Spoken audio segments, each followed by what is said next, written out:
ഏതാണ്ടൊരു 25-30 റൺസെങ്കിലും അവരുടെ ഈ അപ്രോച്ച് കൊണ്ട് മാത്രം ടീമിൻ്റെ ടോട്ടൽ സ്കോറിൽ നഷ്ടപ്പെടുന്നുമുണ്ട്. സത്യത്തിൽ വേണ്ടത് ചെന്നൈ ഋതുരാജിനെ 3-ാം സ്ഥാനത്തേക്ക് മാറ്റിക്കൊണ്ട് സഞ്ജു സാംസണെയും ആയുഷ് മാത്രയെയും ഉപയോഗിച്ചുകൊണ്ട് അവരെ ഓപ്പണറായി ഇറക്കുകയായിരുന്നു വേണ്ടിയിരുന്നത്.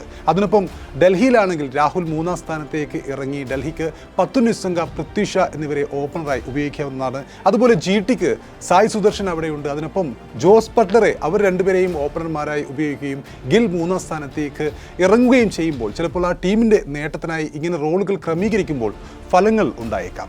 ഋതുവിലേക്ക് തിരിച്ചു വരുമ്പോൾ ചെന്നൈ സൂപ്പർ കിങ്സ് വിജയവഴിയിൽ തിരിച്ചെത്തിയെങ്കിലും ഋതുരാജ് ഗെയ്ക്വാദിൻ്റെ ബാറ്റിംഗ് ഇൻറ്റൻഷൻ ഇപ്പോൾ വലിയ ചർച്ചകൾക്ക് വഴിവെച്ചിരിക്കുകയാണ്. മുൻ ഇന്ത്യൻ താരങ്ങളായ ആകാശ് ചോപ്രയും ഇർഫാൻ പത്താനും അനിൽ കുംബ്ലെ തുടങ്ങിയവരെല്ലാം ഋതുരാജിനെതിരെ കടുത്ത വിമർശനവുമായി കഴിഞ്ഞ ദിനം തന്നെ രംഗത്തെത്തിയിരുന്നു. ആധുനിക T20 ക്രിക്കറ്റിലെ മറ്റു ഓപ്പണർമാരുമായി താരതമ്യം ചെയ്യുമ്പോൾ ഋതുരാജ് ബഹുദൂരം പിന്നിലാണെന്നാണ് ആകാശ് ചോപ്ര തുറന്നടിച്ചത്.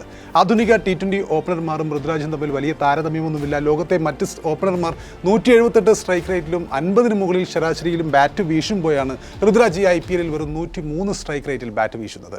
18 പന്തുകൾ നേരിട്ട് പവർ പ്ലേയിൽ വെറും 15 റൺസ് മാത്രം നേടി എന്നത്, 3 ഓവറിൽ 15 റൺസ് മാത്രം സ്കോർ ചെയ്യുക എന്നത് തീർച്ചയായും ആ ടീമിനോട് CSKയോട് ചെയ്യുന്ന അനീതിയാണ്. ഡൽഹിക്കെതിരായ മത്സരത്തിൽ സഞ്ജു സാംസൺ ഒരറ്റത്ത് 115 റൺസ് അദ്ദേഹം നോട്ടൗട്ടുമായി കത്തി കയറുമ്പോഴും ഋതുരാജ് തുടക്കത്തിൽ താളം കണ്ടെത്താൻ ബുദ്ധിമുട്ടിയിരുന്നു. പവർ പ്ലേ ഓവറുകളിൽ കൂടുതൽ റൺസ് കണ്ടെത്തേണ്ടത് T20-ൽ അനിവാര്യമായിരിക്കെ നായകൻ തന്നെ മെല്ലെ പോക്ക് നടത്തുന്നത് ടീമിൻ്റെ ടോട്ടലിനെ ബാധിക്കുന്നു.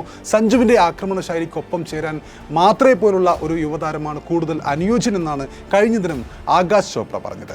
IPL 2026-ൽ തുടർച്ചയായ പരാജയങ്ങൾക്ക് ശേഷമാണ് ചെന്നൈ സൂപ്പർ കിങ്സ് തങ്ങളുടെ ആദ്യ വിജയം കഴിഞ്ഞ ദിനം ആഘോഷിച്ചത്. MA ചിദംബരം സ്റ്റേഡിയത്തിൽ നടന്ന മത്സരത്തിൽ ഡൽഹി ക്യാപിറ്റൽസിനെയാണ് CSK തകർത്തത്. പരിക്കിൽ നിന്നും മുക്തനായി ഡെവാൾ ബ്രേവിസ് അടക്കമുള്ള താരങ്ങൾ ടീമിലേക്ക് തിരിച്ചെത്തിയെങ്കിലും അദ്ദേഹത്തിനൊന്നും ബാറ്റ് ചെയ്യേണ്ട ആവശ്യമേ വന്നിരുന്നില്ല. ഈ മത്സരത്തിൽ സഞ്ജു സാംസൺ ഏതാണ്ട് ഒറ്റയ്ക്ക് തന്നെ ബാറ്റിംഗ് നിയന്ത്രിച്ചപ്പോൾ ഡൽഹി ബോളർമാർ നിഷ്പ്രഭരാകുന്ന കാഴ്ചയാണ് നമ്മൾ കണ്ടത്. വിമർശകർക്ക് സഞ്ജുവിൻ്റെ മറുപടി കൂടിയായിരുന്നു ചെപ്പോക്കിലെ ഈ മനോഹരമായ ഇന്നിംഗ്സ്. വെറും 58 പന്തിൽ നിന്നാണ് അദ്ദേഹം പുറത്താകാതെ 115 റൺസ് അടിച്ചുകൂട്ടിയത്.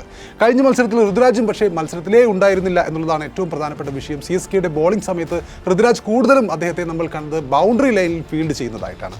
ഋതുരാജിനേക്കാൾ സഞ്ജുവിലേക്കാണ് ഇന്നലെ ക്യാമറ കണ്ണുകളെല്ലാം ഉണ്ടായിരുന്നത്. ഒരു DRS എടുക്കുന്ന സമയത്തൊഴികെ മറ്റുള്ളവരുടെയൊക്കെയും ശ്രദ്ധ സഞ്ജുവിൽ മാത്രമായിരുന്നു. ഋതുരാജിന് അവരുടെ ശ്രദ്ധയിലേക്ക് എത്താൻ സാധിക്കാതെ പോയ മത്സരം കൂടിയായിരുന്നത്. കൂടുതലും കളിയിൽ തീരുമാനങ്ങൾ എടുത്തതും ബോളർമാർക്ക് നിർദ്ദേശം നൽകിയതുമെല്ലാം കഴിഞ്ഞ മത്സരത്തിൽ സഞ്ജു തന്നെയായിരുന്നു.